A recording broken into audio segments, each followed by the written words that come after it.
Hello everyone. It's day 113 of 100 days of code plus another 100 days of code. And that makes, if you are correct, 200 days of code. My math was a little bit off. My math is on point though. And we have a special guest today. And this guest's name is Leon Andersen. Leon, how are you doing? Hello world, I am doing pretty good. I actually managed to boot Linux on my MacBook yesterday, but unfortunately it was quite a struggle with all the drivers missing, and I was very lucky that even though the MacBook keyboard itself was not even working, at least my external not Mac keyboard did work. Otherwise, I would have been trapped forever. No, I could have booted something else from it that would have worked. But anyways, like weird stuff I would have to go through with all the drivers, and I know that's kind of the Linux initiation for many people. But I thought to myself, if I don't have a mentor for that right now, it doesn't make sense to do it now, and I don't need it yet. I can definitely finish a few projects on Mac still, even though that's not my favorite OS. But yeah, and when I have when the time is right, and I can also get myself a Linux mentor, basically. Someone who can really in depth guide me through the process, not just a friend that I can ask every now and then. I don't want to, bug him or too much. I mean, it's not that close of a friend. Anyway, I'm already very happy about what he taught me, but yeah, I don't. I think I will. Yeah, I don't think I will do the whole Linux switch sometime in the future.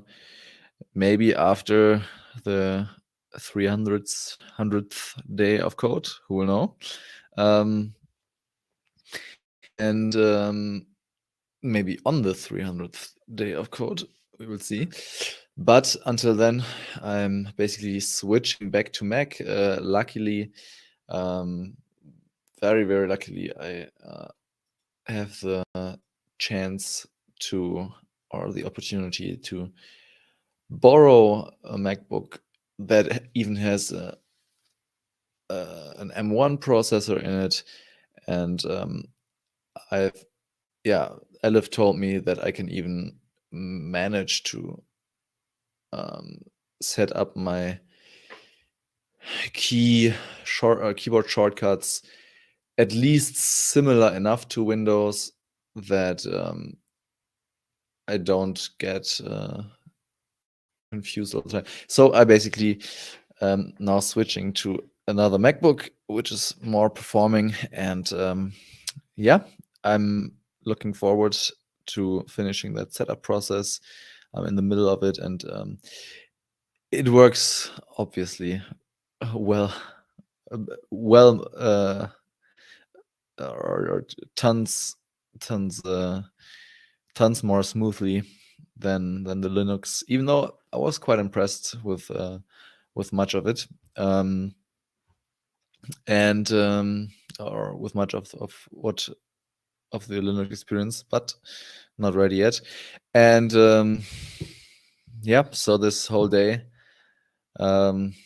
basically was Linux and getting back the sleep that that Linux took me and that booting and installing Linux took me in the night, and also then getting back to OS to Mac.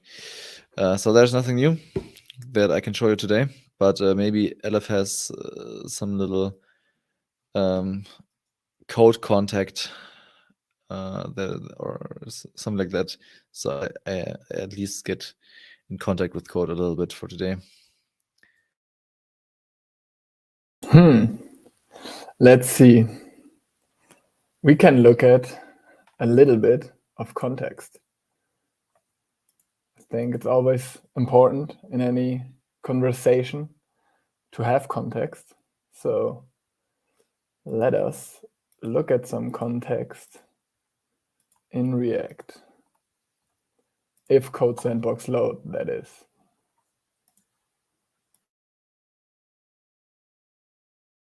Which right now, it's having a hard time.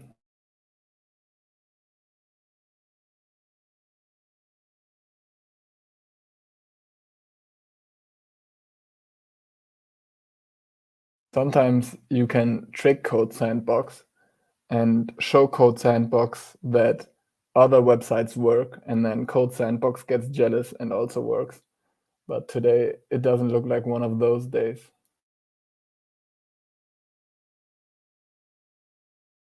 And without code sandbox, it'll be hard to oh wait, we can improvise. Let's improvise. I'm gonna put some elevator music on. That wasn't elevator music. Let's do it. We have it somewhere. It's here. Please wait.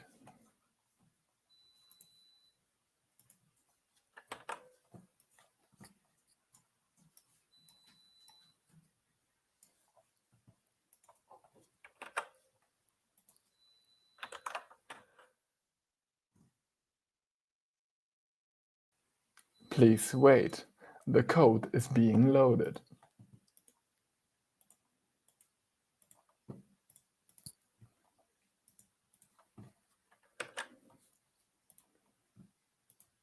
And here it is.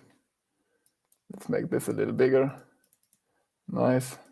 Let's go to localhost. And let's stop the elevator music. Okay, so let's look at context. So we gotta create a little example here. Context example tsx. And let's export default function context example return main hello from the context example. Check it out. Localhost context example. Yay. Okay, so what is context? Context is basically a way in React to share global state. So you can import it from React. Let's see if I can remember. Yeah, create context. So the main problem that React had before shipping context was that you had to pass down props through multiple components if the state had to be shared between certain components, or if the state was managed at a very high level and then it was actually needed very low in the component tree. And React was like, hey, why don't we create an API called context that allows us to pass in state or anything else, like basically just let us access values throughout a big component tree. And that is what context is. So let's look at it.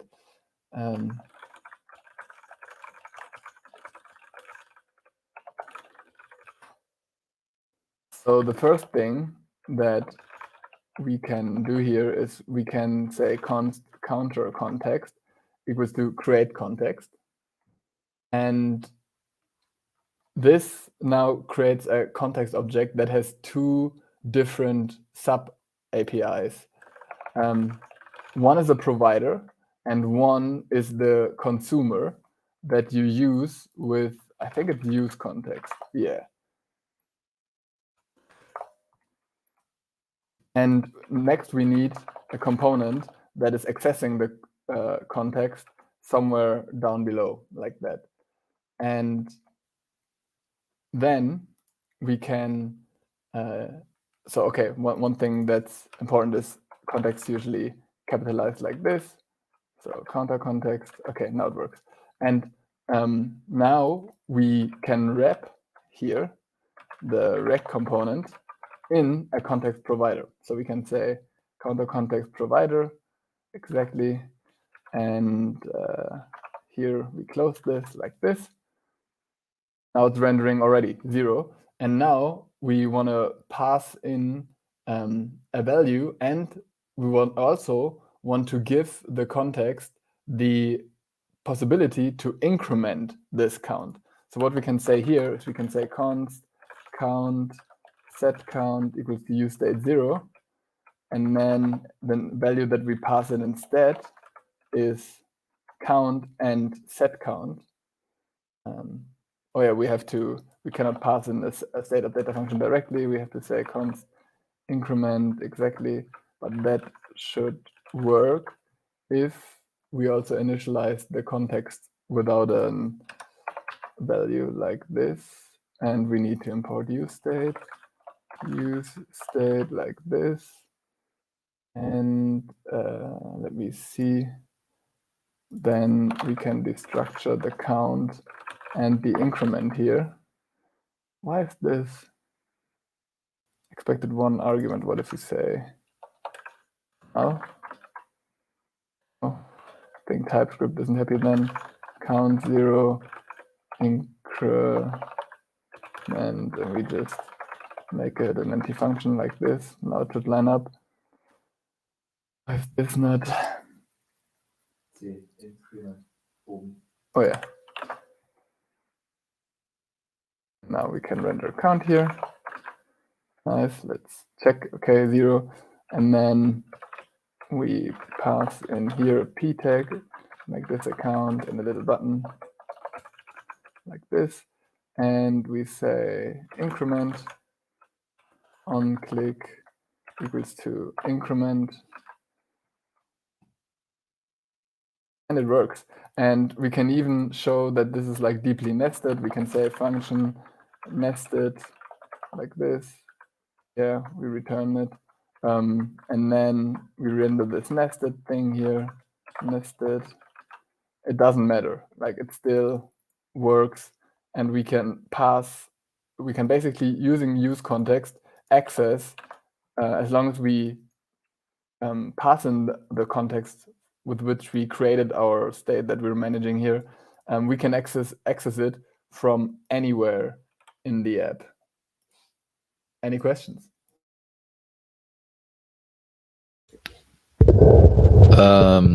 I mean, this seems too simple and too good to be true. I mean, did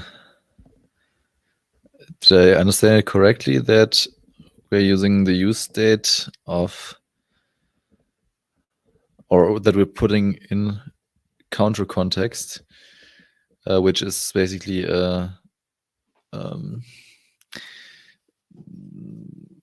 I don't know, the result maybe of create context. And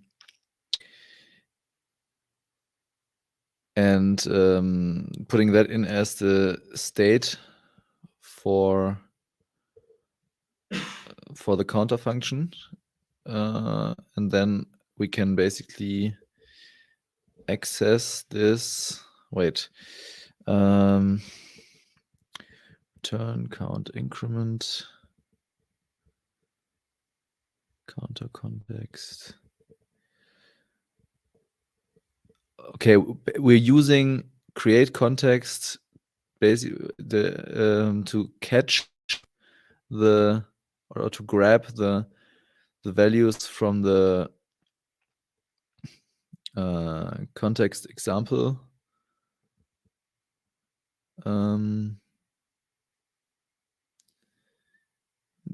component by grabbing the state from that, and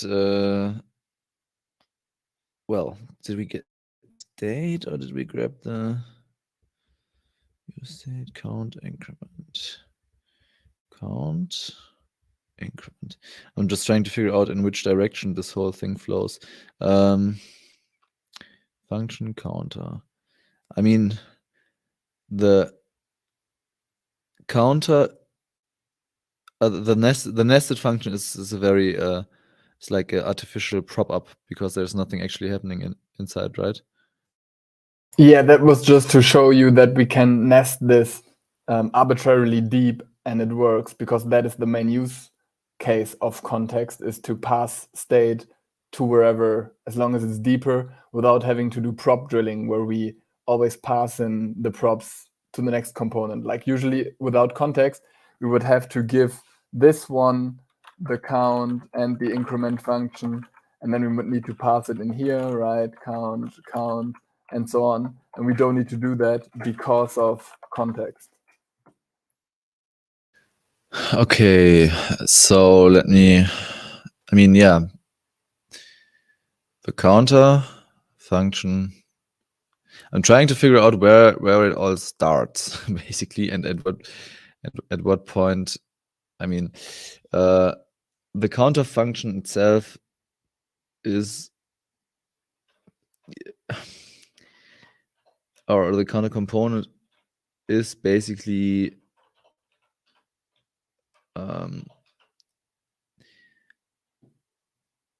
this is the order.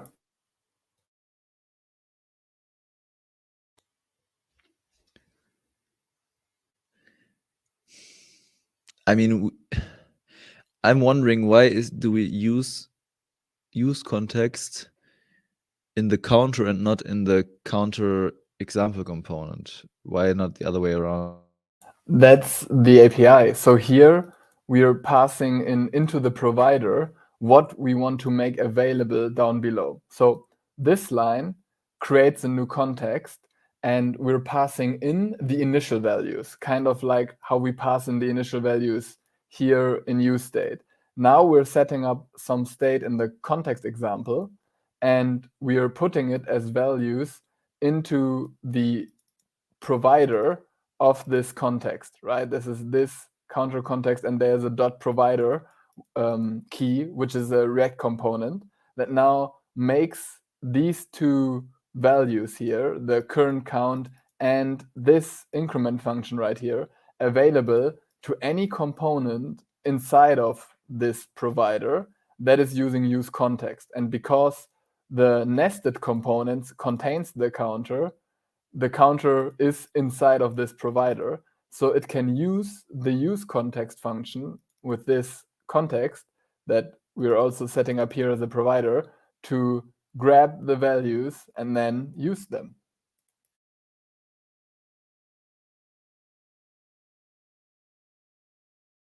So the counter component itself only shows the state that is actually incremented and being saved in the parent component. Yes. Okay, yeah, I'm like, to me it's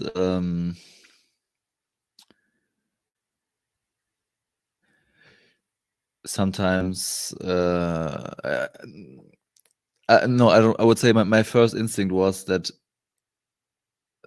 I know examples where the counter itself has the use state, so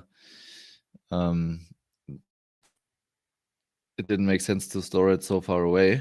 But I mean, this is some made up example.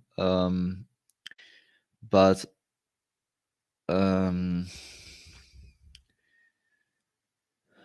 nested. Yeah, I guess I have to see this in context to really. I mean, I do get the principle for sure, and I think it's pretty cool. and but I don't see like the real actual use case yet, because I don't have experience with any use case yet. But it's pretty cool to be able to do that. Yeah, you will maybe see use cases. I don't know, depends on where we go, because in newer apps, context is not needed too much, but it's good to know about it. But yeah, that it is, I would say, a somewhat rare API in the world. Pretty cool though, very flexible. I like it.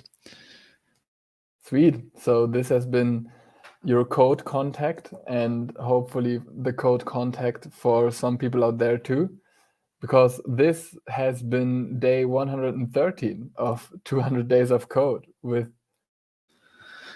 Leon Andersen and my awesome quacking and ducking mentor, Aleph Nil, the cyber quack. See ya.